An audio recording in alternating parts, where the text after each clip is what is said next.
اس کی آنکھوں سے تیزی سے آنسو بہہ رہے تھے۔ اسے سمجھ نہیں آ رہا تھا وہ کیا کرے۔ وہ سوچ بھی نہیں سکتی تھی کہ قسمت اس کے ساتھ اتنا بڑا مذاق کر سکتی ہے۔ ابھی تھوڑی دیر پہلے ہی اس کی تائی جان اس کے پاس آئی تھی اور اسے حکم سنا کر گئی تھی کہ شام کے وقت تمہارا نکاح ہے، اپنی تیاری مکمل کر لو۔ تائی جان کی بات سن کر اسے لگا تھا کہ اس کے قدموں کے نیچے سے زمین نکل گئی ہے۔ وہ تیزی سے نفی میں سر ہلانے لگی اور پھوٹ پھوٹ کر روتے ہوئے کہنے لگی، آپ میرے ساتھ ایسا کیسے کر سکتی ہیں؟ میں نے آپ کو بہت پہلے یہ بات بتا دی تھی کہ میں ابھی شادی نہیں کرنا چاہتی، میں اپنی پڑھائی مکمل کرنا چاہتی ہوں۔ اس کی بات سن کر تائی جان نے نفرت آمیز لہجے میں کہا، ہمارے پاس اتنے پیسے نہیں ہیں جو ہم تمہاری عیاشیاں افورڈ کر سکیں۔ بہتر یہی ہے کہ جو کچھ ہم کہہ رہے ہیں وہ خاموشی سے مان لو۔ وہ بے یقینی سے ان کی طرف دیکھتے ہوئے بولی کہ ابھی کچھ دن پہلے ہی آپ نے اپنی بیٹی کی شادی کی ہے، لیکن اس کی شادی پر تو خرچ کرنے کے لیے آپ کے پاس بہت زیادہ دولت تھی۔ آپ نے تو اسے 50 تولے سونا بھی ڈالا ہے۔ اس سے پہلے کہ وہ مزید کچھ کہتی، شمع بیگم کا ہاتھ اٹھا اور اس کے چہرے پر نشان چھوڑ گیا۔ وہ بے یقینی سے ان کی طرف دیکھتے ہوئے کہنے لگی، آج میں یہ سب کچھ برداشت نہیں کروں گی۔ میرے صبر کا پیمانہ لبریز ہو گیا ہے۔ میں مزید آپ لوگوں کا کوئی بھی ظلم و ستم نہیں سہ سکتی۔ اگر آپ لوگوں نے میرے ساتھ زیادتی کرنے کی کوشش کی تو میں پولیس کے پاس چلی جاؤں گی۔ تمہیں یہاں سے کوئی نکلنے دے گا تو تم جا سکو گی۔ یہ کہہ کر انہوں نے کمرے کا دروازہ باہر سے لاک کر دیا اور وہاں پر کھڑی کومل کو مسکراتے ہوئے کہنے لگیں، جب تک میں نہ کہوں تب تک تم نے یہ کمرہ نہیں کھولنا۔ پہلے میں سوچ رہی تھی کہ اسے پہننے کے لیے کوئی نیا جوڑا دوں گی، لیکن یہ اس قابل ہی نہیں ہے کہ اس کے ساتھ بھلائی کی جائے۔ فوزیہ کے کوئی پرانے کپڑے نکال کر اسے دے دو، اس کی اوقات ہی یہی ہے۔ ان کی بات سن کر نیلم کہنے لگی کہ آپ ایسے کیسے کر سکتی ہیں، کچھ تو خدا کا خوف کریں۔ انہوں نے ہاتھ اٹھا کر اسے خاموش رہنے کا اشارہ کیا اور اس کی آنکھوں میں دیکھتے ہوئے نفرت سے کہنے لگیں، تم مجھے نہ بتاؤ مجھے کیا کرنا چاہیے اور کیا نہیں کرنا چاہیے۔ مجھے اچھی طرح سے پتہ ہے جو ٹھیک ہے اور جو غلط ہے۔ یہ کہہ کر وہ تیزی سے اس حصے سے باہر نکل گئیں۔ نیلم کی آنکھوں سے تیزی سے آنسو بہہ رہے تھے۔ وہ نہ صرف اریبہ کی بہت اچھی دوست تھی بلکہ اس کے ساتھ ساتھ وہ اس کے غم کی ساتھی بھی تھی۔ جب بھی اسے کوئی دکھ پہنچتا تھا تو نیلم ہی اسے دلاسے اور تسلیاں دینے کے لیے آتی تھی، لیکن آج تو اسے کوئی الفاظ ہی نہیں مل رہے تھے۔ اسے سمجھ نہیں آ رہی تھی کہ کیسے اپنی دوست کو اس تکلیف دہ زندگی سے باہر نکالے۔ اس نے موبائل نکالا اور دوبارہ سے ارسلان کا نمبر ملایا، مگر اس کا فون آف جا رہا تھا۔ نہ جانے وہ کہاں پر چلا گیا تھا۔ دراصل ارسلان نیلم کا بھائی تھا اور اریبہ کو پسند کرتا تھا۔ یہ محبت کچھ دن پہلے ہی اس کے دل میں پروان چڑھی تھی، بلکہ یہ محبت تو اس وقت سے تھی جب اس نے پہلی بار محبت کا مطلب سمجھا تھا۔ یعنی وہ اس وقت صرف اور صرف 15 سال کا تھا، جب اسے اس بات کا اندازہ ہوا تھا کہ وہ اس چھوٹی سی لڑکی سے بے تحاشا پیار کرنے لگا ہے اور اس میں دلچسپی لینے لگا ہے۔ یہ احساس دل کو بہت فرحت بخشنے والا تھا۔ دوسری طرف اریبہ بہت خوبصورت تھی۔ اس کے پاس حسن کی کمی نہیں تھی۔ جو بھی اسے ایک نظر دیکھتا تھا اس کا دیوانہ ہو جاتا تھا، اور اس کی اسی خوبصورتی کی وجہ سے اس کی تائی جان اور فوزیہ اس سے خار کھاتی تھیں۔ میجال ہے جو کبھی بھی انہوں نے اس سے پیار سے بات کی ہو یا اسے کبھی کوئی نیا جوڑا بنا کر دیا ہو۔ جب سے اس کے والدین کا انتقال ہوا تھا تب سے لے کر اب تک وہ ہمیشہ فوزیہ کی اترن ہی پہنتی آئی تھی۔ اسے وہ جوڑے دیے جاتے تھے جو کسی کام کے نہیں رہتے تھے، مگر آج تک اس نے اف نہیں کی تھی اور نہ ہی کبھی اپنے حق کے لیے آواز اٹھائی تھی۔ اس کی اسی عادت کی وجہ سے نیلم اکثر اس سے ناراض رہتی تھی اور اسے ڈانٹتے ہوئے کہتی تھی کہ آخر تم کس طرح کی لڑکی ہو، تمہاری جگہ میں ہوتی تو سارا گھر سر پر اٹھا لیتی۔ اس گھر میں تمہارا بھی حصہ ہے، تمہارے والد صاحب نے ہی تو اس کاروبار کو ترقی کی بلندیوں تک پہنچایا ہے۔ جس کاروبار کو تمہارے تایا جان سنبھال رہے ہیں، تم ان سے بات کیوں نہیں کرتی کہ وہ تمہیں اس میں سے حصہ دے دیں؟ اس کی بات سن کر وہ پھیکے سے انداز میں مسکرا دیتی اور اسے کہتی کہ تم چاہتی کیا ہو؟ یہ لوگ میرے سر کے اوپر سے چھت بھی چھین لیں۔ اگر ان لوگوں کو اتنا ہی احساس ہوتا یا ان میں اتنا ہی خوف خدا ہوتا تو یہ کبھی بھی مجھ سے میرا حق نہ چھینتے اور نہ ہی کبھی کوئی ایسی بات کرتے جس سے میرے دل کو تکلیف ہوتی۔ یہ لوگ بہت ہی ظالم ہیں اور انہیں سمجھانا مشکل ہی نہیں ناممکن ہے۔ اگر تم ان کے ساتھ مغز ماری کرو گی تو تمہارا اپنا دماغ ختم ہو جائے گا۔ کچھ دن پہلے ہی اس کی کزن فوزیہ کی شادی ہوئی تھی۔ اس کے لیے وہ بہت زیادہ پرجوش تھی۔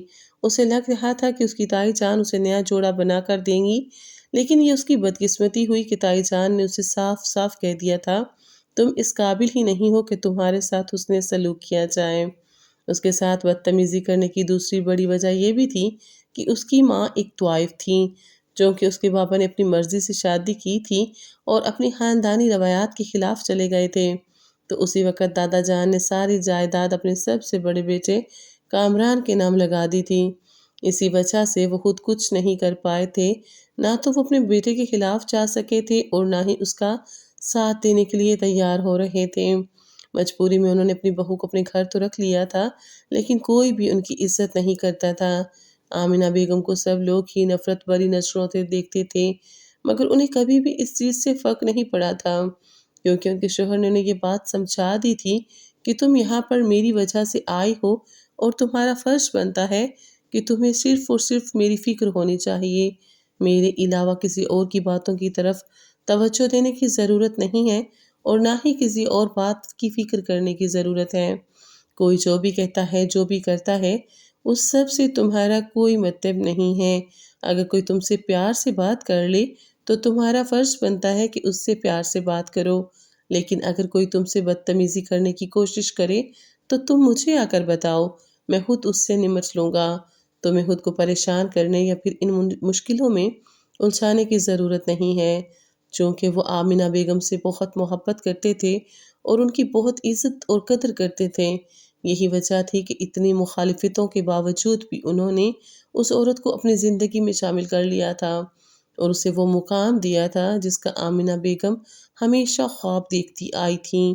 بچپن میں ان کے ساتھ ایک چھوٹا سا حادثہ پیش آ گیا تھا، جس کی وجہ سے انہوں نے گھر چھوڑ دیا تھا اور پھر وہاں سے انہیں کچھ لوگ اٹھا کر کوٹھے پر لے کر چلے گئے۔ اس طرح سے ان کی زندگی برباد ہو گئی۔ وہ سوچ رہی تھیں کہ شاید ان کی ساری زندگی اسی ذلت میں گزر جائے گی، لیکن پھر کچھ ہی عرصے کے بعد وہاں پر کامران صاحب اپنے کچھ دوستوں کے ساتھ گئے۔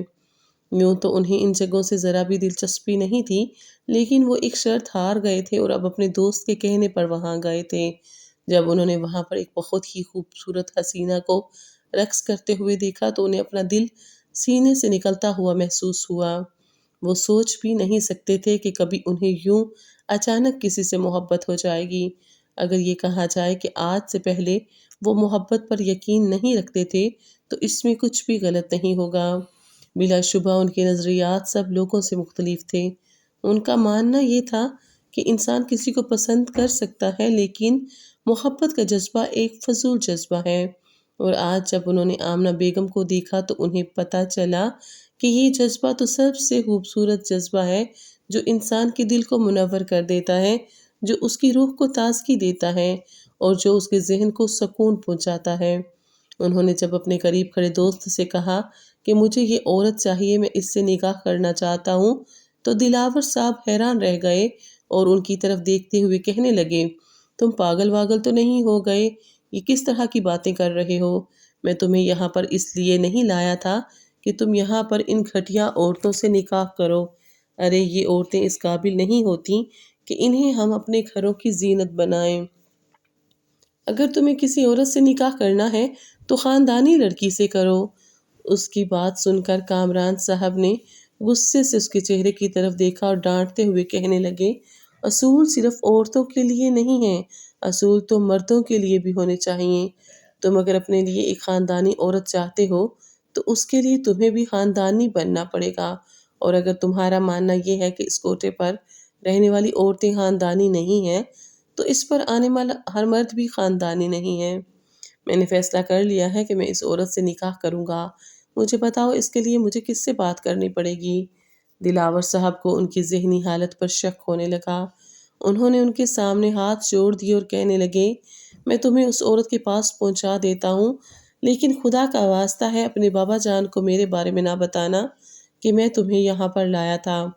ورنہ وہ ہمارے خاندان کے ساتھ اپنے تعلقات خراب کریں گے۔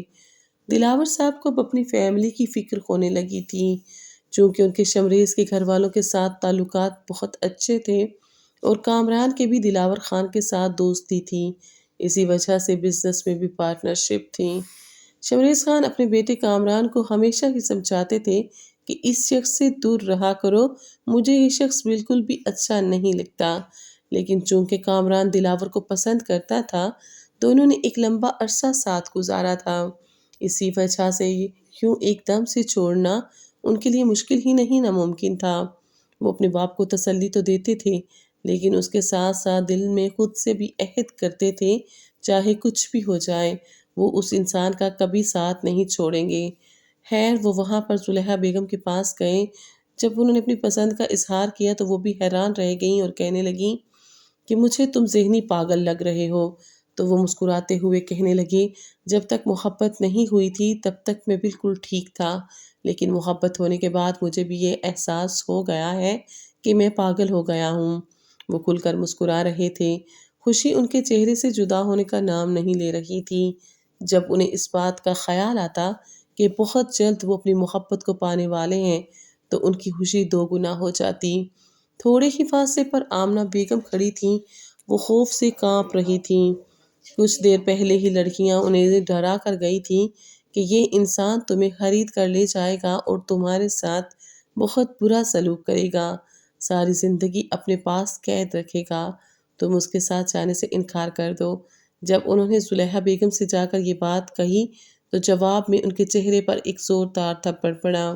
کامران صاحب تیزی سے آگے آئے اور ہاتھ اٹھا کر اس عورت کو رکنے کا اشارہ کرتے ہوئے کہنے لگے کہ میں آپ کو پیسے دینے کے لیے تیار ہوں، تو کیوں آپ میری ہونے والی بیوی پر ہاتھ اٹھا رہی ہیں؟ خبردار جو آپ نے دوبارہ اسے تکلیف پہنچانے کی کوشش کی، ورنہ مجھ سے برا کوئی بھی نہیں ہوگا۔ میں نہ صرف اس لڑکی کا ہاتھ پکڑ کر اسے اپنے ساتھ لے جاؤں گا بلکہ اس کے ساتھ ساتھ آپ کو ایک پھوٹی کوڑی بھی نہیں دوں گا اور یہ کوٹھا بھی پولیس کے حوالے کر دوں گا۔ ان کی باتیں سن کر وہ فوراً ہی سہم گئیں اور پھر خوشامد کرتے ہوئے کہنے لگیں ارے آپ تو ناراض ہی ہو گئے ہیں، میرا مقصد آپ کو ناراض کرنا ہرگز نہیں تھا، اور جہاں تک اس لڑکی کو تھپڑ مارنے کا سوال ہے تو یہ تو میری بیٹیوں جیسی ہے اور ماں تو اپنی بیٹی کے ساتھ چاہے جیسا ویسا سلوک کر سکتی ہے۔ یہ کہہ کر انہوں نے آمنہ بیگم کو دیکھا تھا کہ وہ ان کی بات کی تائید کریں، لیکن آمنہ بیگم سر جھکائے کھڑی تھیں، ان کی آنکھوں سے تیزی سے آنسو بہہ رہے تھے۔ یہ ذلت انہوں نے صرف آج نہیں اٹھائی تھی بلکہ اس سے پہلے بھی بہت بار اس طرح کے حالات دیکھ چکی تھیں، اور پہلی بار اس کوٹھے پر ایک طوائف کا نکاح ایک شریف زادے سے پڑھایا گیا تھا۔ وہاں پر موجود سب لوگ ہی حیران ہو رہے تھے، لڑکیاں اپنی انگلیاں دانتوں میں دیے کھڑی تھیں، کسی کو بھی یقین نہیں آ رہا تھا۔ کچھ لوگ اس عورت کی قسمت پر رشک کر رہے تھے جس پر اللہ تعالیٰ نے احسان کیا تھا اور اسے گندگی کے ڈھیر سے نکال کر ایک اچھی جگہ پہنچا دیا تھا۔ جب وہ اس عورت کا ہاتھ پکڑ کر اپنے گھر پہنچے تو وہاں بھی گھر والے سب حیران رہ گئے۔ شمع بیگم تیزی سے ان کے قریب جا کر کھڑی ہو گئیں۔ دراصل وہ ان کی کزن تھیں اور ان کی منگیتر بھی تھیں۔ انہوں نے جب اپنی منگیتر کے ہاتھ میں کسی اور لڑکی کا ہاتھ دیکھا ان کی آنکھوں میں آنسو آ گئے اور وہ روتے ہوئے پوچھنے لگیں کہ یہ کیا ہے، تم کس کو اپنے ساتھ لے کر آ گئے ہو اور تمہاری ہمت بھی کیسے ہوئی اس کا ہاتھ پکڑنے کی؟ اس سے پہلے کہ وہ مزید کچھ کہتیں، کامران صاحب نے ہاتھ اٹھا کر انہیں خاموش رہنے کا اشارہ کیا اور ان کی آنکھوں میں دیکھتے ہوئے کہنے لگے تمہیں فی الحال مجھ سے اس طرح سوال کرنے کا کوئی حق نہیں ہے اور نہ ہی میں تمہیں جواب دینے کا پابند ہوں۔ جہاں تک اس عورت کا سوال ہے تو اس بارے میں اپنے والد سے بات کر لوں گا، اگر تمہیں سننے کا دل چاہے تو بیٹھک میں آ کر سن لینا۔ اس سے پہلے کہ وہ شمریز صاحب کے کمرے میں جاتے وہ خود ہی باہر آ گئے۔ بیٹے کے ساتھ جب انہوں نے ایک خوبصورت اجنبی عورت کو دیکھا تو حیران ہوئے۔ جب انہوں نے سلام کیا تو کامران صاحب کا جواب سن کر انہیں لگا تھا کہ ان کے قدموں کے نیچے سے زمین نکل گئی ہے۔ وہ بے یقینی سے کہنے لگے کہ ایسا کیسے ہو سکتا ہے؟ ایسا ہو چکا ہے ابا جان، میں نے اس عورت سے نکاح کر لیا ہے، اب یہ میری بیوی ہے۔ میں چاہتا ہوں کہ سب لوگ اسے عزت دیں اور اس کے ساتھ ویسا ہی سلوک کریں جیسا کہ ایک خاندانی بہو کے ساتھ کیا جاتا ہے۔ اس سے پہلے کہ وہ مزید کچھ کہتے ان کا سب سے چھوٹا بھائی بول پڑا، لیکن یہ عورت خاندانی نہیں ہے، یہ تو ایک طوائف ہے۔ دراصل وہ اس کوٹھے پر جا چکے تھے، لیکن ان کا سامنا اس عورت سے نہیں ہوا تھا۔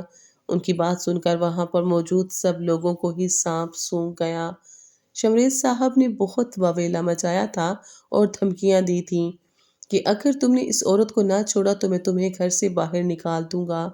ان کی بات سن کر وہ پھیکے سے مسکرا دیے اور کہنے لگے، آپ شاید بھول گئے ہیں، کچھ دن پہلے ہی آپ نے ساری جائیداد میرے نام کر دی تھی۔ اب آپ میرا کچھ نہیں بگاڑ سکتے۔ اگر کسی نے اس گھر سے جانا ہے تو وہ بے شک جا سکتا ہے، لیکن مجھے نکالنے کا کوئی سوچے بھی نہ۔ ایک اور اہم بات، اگر میری بیوی کے ساتھ کسی نے کچھ بھی غلط کرنے کی کوشش کی یا اسے ڈرانے دھمکانے کی کوشش کی تو مجھ سے برا کوئی بھی نہیں ہوگا۔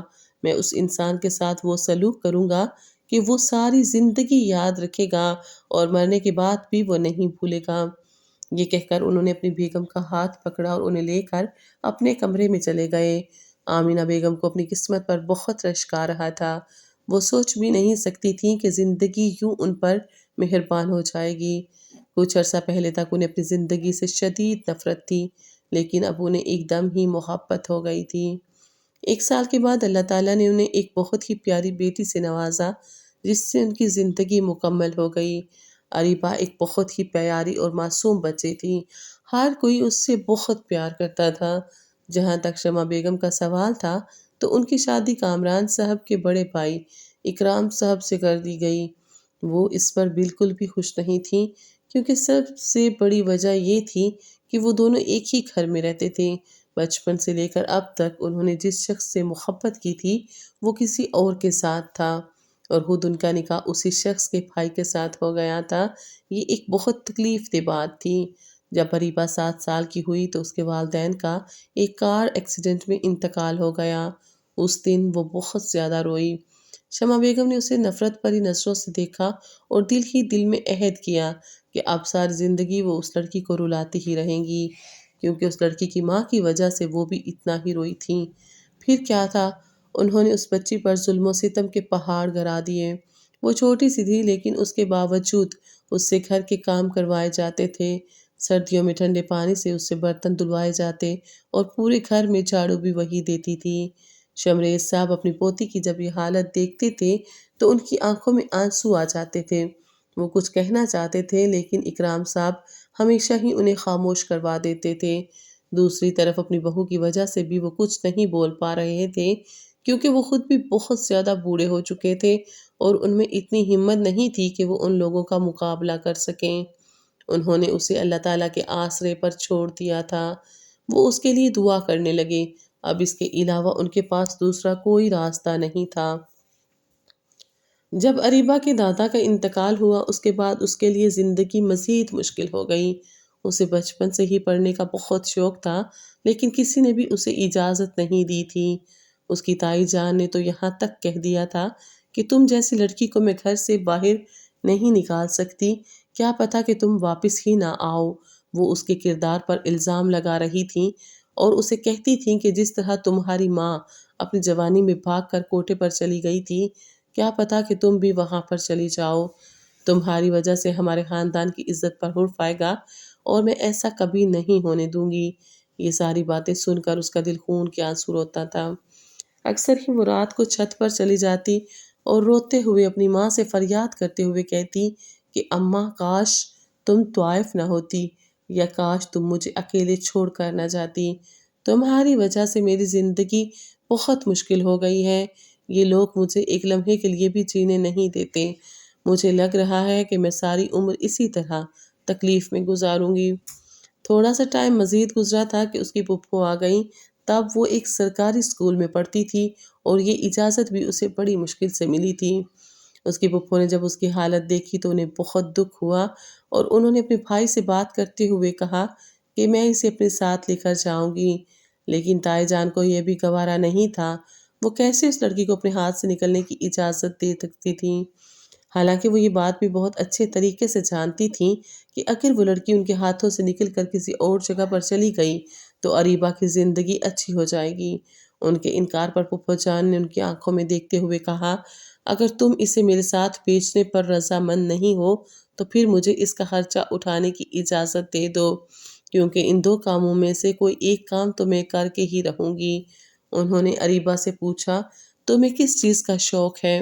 تو وہ مسکراتے ہوئے کہنے لگی، میں اعلیٰ تعلیم حاصل کرنا چاہتی ہوں۔ انہوں نے پیار سے اس کے سر پر ہاتھ رکھا اور اسے تسلی دیتے ہوئے کہا، فکر مت کرو، تمہارا یہ شوق اب میں پورا کروں گی، اور جہاں تک پیسوں کا سوال ہے تو تمہارے سارے اخراجات میں ہی اٹھاؤں گی۔ یہ کہنے کے بعد انہوں نے ایک نظر تائی پر ڈالی اور نفرت آمیز لہجے میں کہنے لگیں، میں سوچ بھی نہیں سکتی تھی آپ اس قدر ظالم عورت ہو سکتی ہیں۔ لیکن شمع بیگم کو تو جیسے کسی چیز سے کوئی فرق ہی نہیں پڑتا تھا۔ پھپھو کے جانے کے بعد فوراً انہوں نے اپنا رویہ پھر سے برا کر لیا۔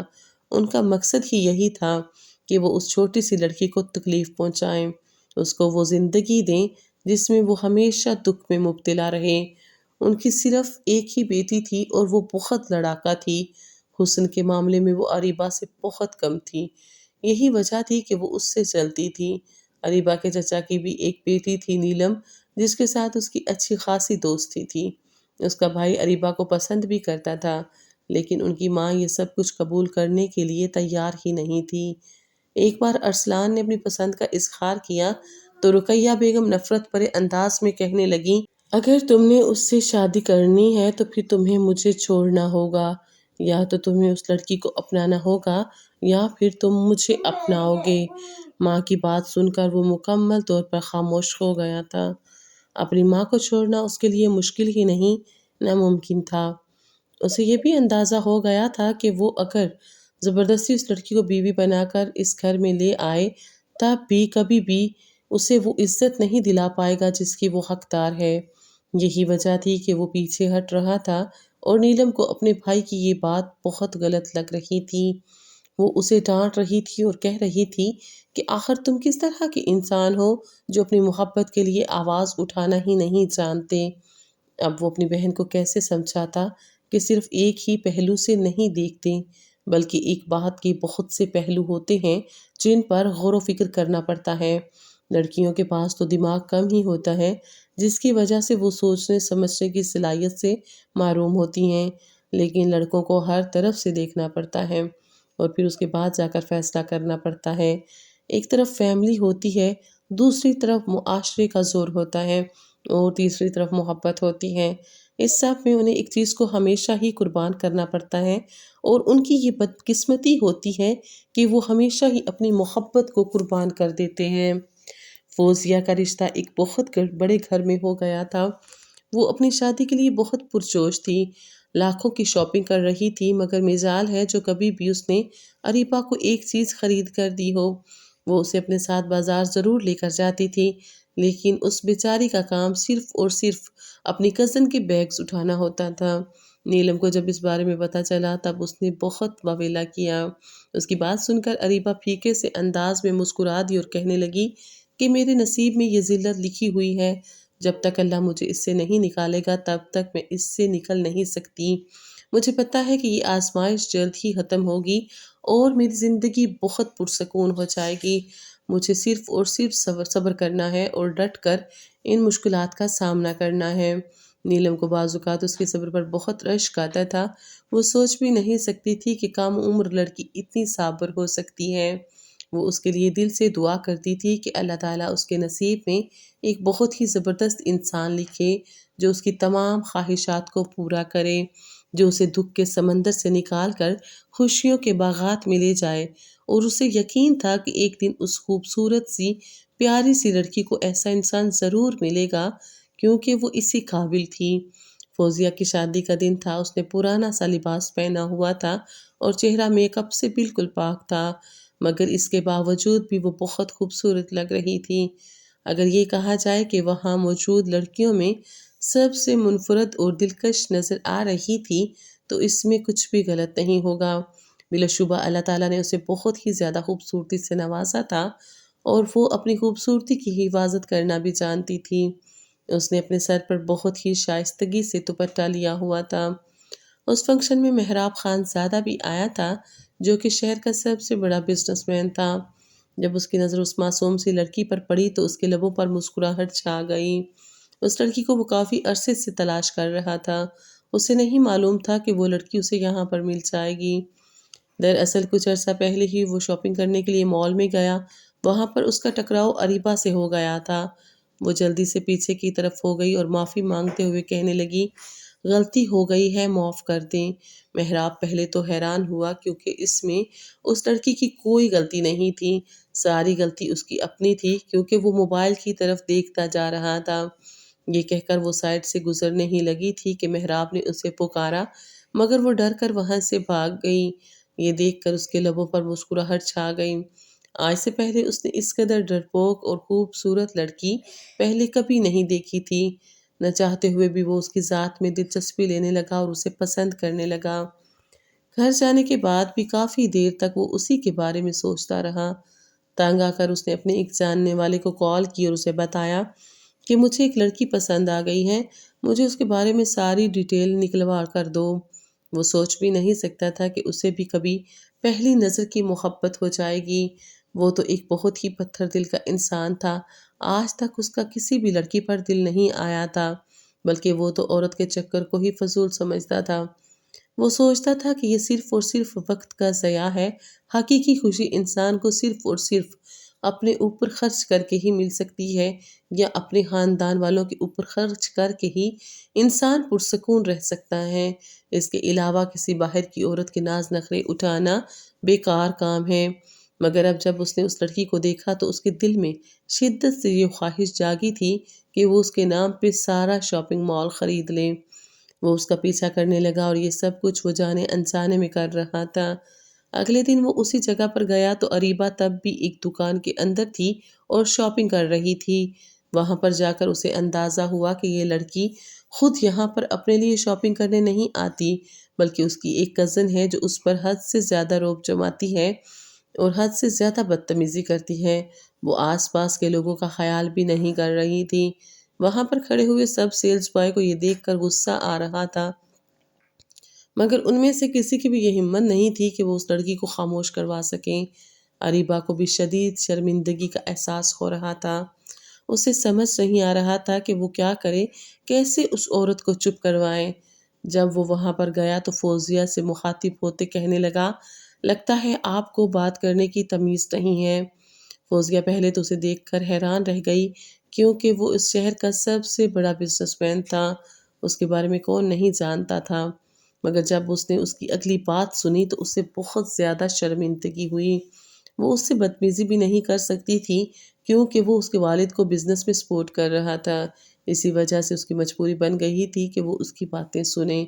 جب تھوڑی دیر مزید گزری تو وہ اریبہ سے مخاطب ہو کر اس سے چھوٹے چھوٹے سوال کرنے لگا۔ یہ بات بھی فوزیہ سے برداشت نہیں ہوئی تو وہ معذرت کرتے ہوئے کہنے لگی، ہمیں جلدی گھر جانا ہے، ہم لوگ پہلے ہی بہت لیٹ ہو گئے ہیں۔ اریبہ نے ایک نظر اپنے قریب کھڑی اس چالاک عورت کو دیکھا اور پھر خاموشی سے اس کے ساتھ وہاں سے باہر نکل گئی، لیکن جب تک وہ اس کی نظروں سے اوجھل نہیں ہوئی تھی تب تک محراب خانزادہ اسے دیکھتا رہا تھا۔ ابھی جب وہ شادی میں آیا تو اس کی نظر اریبہ کو ہی تلاش کر رہی تھی۔ تھوڑے ہی فاصلے پر کھڑی وہ اسے دکھائی دی جو سادگی میں بھی بے حد حسین لگ رہی تھی۔ اس کے لبوں پر مسکراہٹ پھیل گئی۔ وہ چھوٹے چھوٹے قدم اٹھاتا اس کے پاس گیا اور اس سے دوبارہ سوال و جواب شروع کر دیے۔ یہ سیشن اریبہ کو زہر لگتا تھا کیونکہ اسے مردوں کے نام سے ہی خوف محسوس ہوتا تھا۔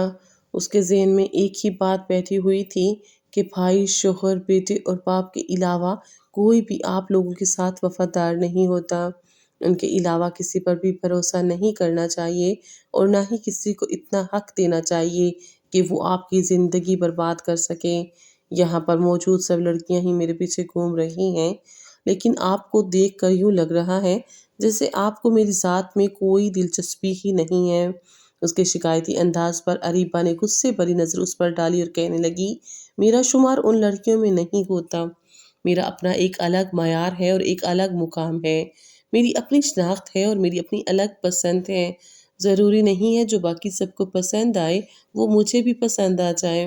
یہ کہہ کر وہ اس کے قریب سے گزرنے ہی لگی تھی کہ وہ دوبارہ سے اس کے سامنے جا کر کھڑا ہو گیا اور کہنے لگا، جہاں تک مجھے خود پہ یقین ہے، مجھے تو یہ لگتا ہے کوئی بھی مجھے قبول کرنے سے انکار نہیں کر سکتا، کیونکہ میں ہر کسی کے دل میں بستا ہوں اور ہر دوسری لڑکی میرے بارے میں خواب دیکھتی ہے۔ تو یقیناً آپ ابھی تک خواب ہی دیکھ رہے ہیں۔ بہتر یہ ہے کہ آپ اس خواب سے نکل آئیں، کیونکہ میں ایسی لڑکی نہیں ہوں جو آپ کے بارے میں سوچوں گی۔ یہ کہہ کر وہ تیزی سے وہاں سے ہٹ گئی۔ اس نے کوشش کی تھی کہ وہ دوبارہ مہراب خان زادہ کے سامنے نہ جائے، لاکھ کوششوں کے باوجود بھی وہ اس میں ناکام رہی، کیونکہ مہراب اب مسلسل اسے گھور رہا تھا۔ وہ جہاں پر بھی جا کر کھڑی ہوتی وہ وہیں پہنچ جاتا۔ اسے بہت کوفت محسوس ہو رہی تھی، سمجھ نہیں آ رہا تھا کہ کیا کرے۔ جب اس نے نیلم کو جا کر یہ سب کچھ بتایا تو وہ پرجوش انداز میں کہنے لگی، ارے یہ تو بہت ہی اچھی بات ہے، اگر واقعی اس کا تمہارے اوپر دل آ گیا ہے تو اسے کہو وہ رشتہ لے کر آ جائے، تمہارے تو نصیب کھل جائیں گے۔ اس طرح سے تمہیں اعلیٰ تعلیم حاصل کرنے کی بھی اجازت مل جائے گی اور تم اپنے سارے خوابوں کو پورا کر لو گی۔ اس کی بات سن کر اریبہ پھیکے سے انداز میں مسکرا دی اور کہنے لگی، نہیں، مجھے وہ انسان پسند نہیں ہے۔ میں نے اس کے بارے میں سن رکھا ہے کہ وہ ایک نمبر کا عیاش انسان ہے، وہ صرف اور صرف عورتوں کو استعمال کرنا جانتا ہے۔ اس طرح کے لوگ کبھی بھی محبت نہیں کر سکتے اور نہ ہی کبھی اپنی بیویوں کو عزت دے سکتے ہیں۔ بہتر یہی ہے کہ میں اس انسان سے دور رہوں۔ اس کی بات سن کر نیلم کو غصہ تو بہت آ رہا تھا اور اسے اس بات کا اندازہ بھی ہو رہا تھا کہ اپنی دوست کو سمجھانا مشکل ہی نہیں، ناممکن ہے۔ وہ خاموش ہو گئی اور اس سب سے پیچھے ہٹ گئی۔ تھوڑے دنوں کے بعد وہ اس کے گھر رشتہ لے کر آ گیا تو پہلی بار اریبہ نے بھی اس کے بارے میں سوچا۔ اس کے دل میں خیال آیا کہ اگر واقعی اس کی شادی اسی انسان سے ہو جاتی ہے تو اس کی قسمت سنور جائے گی۔ پہلے اس نے یہ بات اس وجہ سے نہیں سوچی تھی کیونکہ وہ سمجھ رہی تھی کہ مہراب اسے باقی لڑکیوں کی طرح اپنی گرل فرینڈ بنائے گا اور پھر استعمال کر کے چھوڑ دے گا، مگر اب چونکہ اس نے دو خاندانوں کو انوالو کر دیا تھا تو یہ اس کے لیے بہت ہی اعزاز کی بات تھی۔ باقی سب لوگ اس کی قسمت پر رش کر رہے تھے، مگر پھر فوزیہ اور اس کی ماں نے اپنی دشمنی نکال لی۔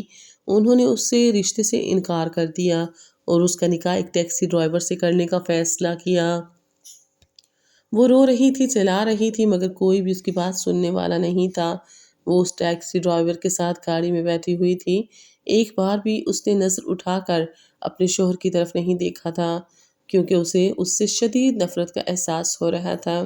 جب گاڑی ایک بہت بڑے بنگلے کے سامنے جا کر رکی تو وہ چند لمحوں کے لیے حیران ہو گئی، کیونکہ سامنے ہی تختی پر لکھا ہوا تھا، مہراب خان زادہ۔ نہ جانے اس کے ساتھ کیا ہونے والا تھا، یہ سوچ ہی اسے بہت تکلیف پہنچا رہی تھی۔ اس نے جلدی سے اس ٹیکسی ڈرائیور سے پوچھا کہ تم مجھے یہاں کیوں لے کر آئے ہو؟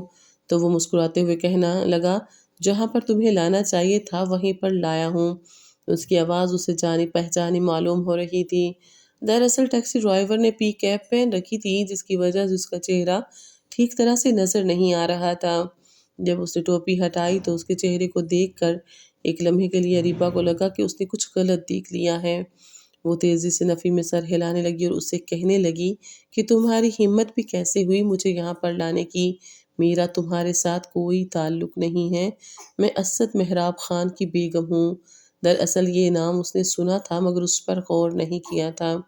اب کی بار وہ کھل کر مسکرایا اور کہنے لگا، اب کیا تمہیں اپنا شناختی کارڈ دکھانا پڑے گا تاکہ تمہیں یقین آ جائے کہ میں ہی اسد مہراب خان ہوں؟ ویسے حیرت کی بات ہے، وہ سوچ بھی نہیں سکتی تھی کہ قسمت اس کے اوپر دوبارہ سے مہربان ہو جائے گی۔ تب مہراب خان زادہ نے اسے بتایا تھا کہ جب اس کی تائی جان نے رشتے سے انکار کیا تب ہی اسے اندازہ ہو گیا تھا کہ وہ ضرور کچھ نہ کچھ غلط کرنے کے بارے میں سوچ رہی ہیں۔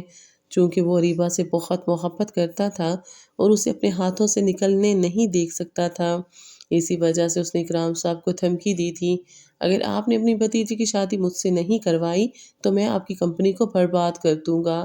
اس کی دھمکی سن کر وہ واقعی بہت زیادہ خوفزدہ ہو گئے تھے، کیونکہ اس کمپنی کو وہ اپنے ہاتھوں سے نکلنے نہیں دے سکتے تھے۔ لہذا ان کی بیگم اریبہ کا نکاح ٹیکسی ڈرائیور سے ہی کروانے کا سوچ رہی تھی، مگر پھر بعد میں جب انہیں یہ پتہ چلا تو انہوں نے اپنا ارادہ تبدیل کر لیا۔ مہراب بھی اس حویلی پہنچ گیا تھا اور بیٹھک میں ہی بیٹھا ہوا تھا۔ اس نے سب لوگوں کو منع کیا تھا کہ کوئی بھی اریبہ کو اس بارے میں نہیں بتائے گا، وہ اسے سرپرائز دینا چاہتا تھا۔ وہ اس کے روتے ہوئے چہرے پر مسکراہٹ لانا چاہتا تھا۔ اسی وجہ سے جب وہ اسے اپنی گاڑی میں بٹھا کر لایا تھا تو وہ بار بار فرنٹ مرر میں اس کے چہرے کے تاثرات دیکھ رہا تھا جو چھوٹے بچوں کی طرح رونے والے بنے ہوئے تھے۔ اسے ہنسی بھی آ رہی تھی اور دکھ بھی ہو رہا تھا۔ اب بھی حقیقت جاننے کے بعد اریبہ کی آنکھوں میں خوشی سے آنسو آ گئے، مگر دوسرے ہی لمحے وہ تشویش سے کہنے لگی، کہیں آپ مجھے چند دن استعمال کرنے کے بعد چھوڑ تو نہیں دیں گے؟ اس سے پہلے کہ وہ مزید کچھ کہتی، محراب نے اس کے ہونٹوں پر انگلی رکھ دی اور اسے سختی سے منع کرتے ہوئے کہنے لگا، آج تو تم نے میرے سامنے یہ بات کر دی ہے، لیکن دوبارہ کبھی بھی اس طرح کی بات نہیں کرنا۔ میں سانس لینا تو چھوڑ سکتا ہوں، لیکن میں تمہیں کبھی بھی نہیں چھوڑ سکتا۔ تم میری زندگی میں آنے والی پہلی اور سب سے حسین عورت ہو، آخر تمہیں چھوڑ کر مجھے کیا ملے گا؟ اس میں تو سراسر میرا ہی نقصان ہے۔ اب کی بار وہ کھل کر مسکرا دی تھی۔ 1 سال کے بعد اللہ تعالیٰ نے انہیں ایک بہت پیارے بیٹے سے نوازا تھا جس سے ان کی زندگی مکمل ہو گئی تھی۔ اریبہ نے اپنے تایا جان سے اپنا حق نہیں مانگا تھا کیونکہ اللہ تعالیٰ نے اسے پہلے ہی بہت دولت سے نواز دیا تھا اور اسے سب سے بڑے بزنس مین کی بیوی بنا دیا تھا۔ شمع بیگم جب اس کی خوشیاں دیکھتی تھیں تو چھلتی تھیں۔ یہی وجہ تھی کہ محراب اسے اپنے میکے جانے کی بھی اجازت نہیں دیتا تھا۔ وہ خود بھی بس کبھی کبھار ہی جاتی تھی اور تایا جان سے ملاقات کر کے واپس آ جاتی تھی۔ وہ اپنے گھر میں ہنسی خوشی رہ رہی تھی اور وہ اپنے شوہر کے خلاف جا کر اپنے گھر کا سکون برباد نہیں کرنا چاہتی تھی۔ یوں بھی اسے اپنے شوہر اور بچے کی رفاقت بہت عزیز تھی جو وہ کسی بھی صورت کھونا نہیں چاہتی تھی۔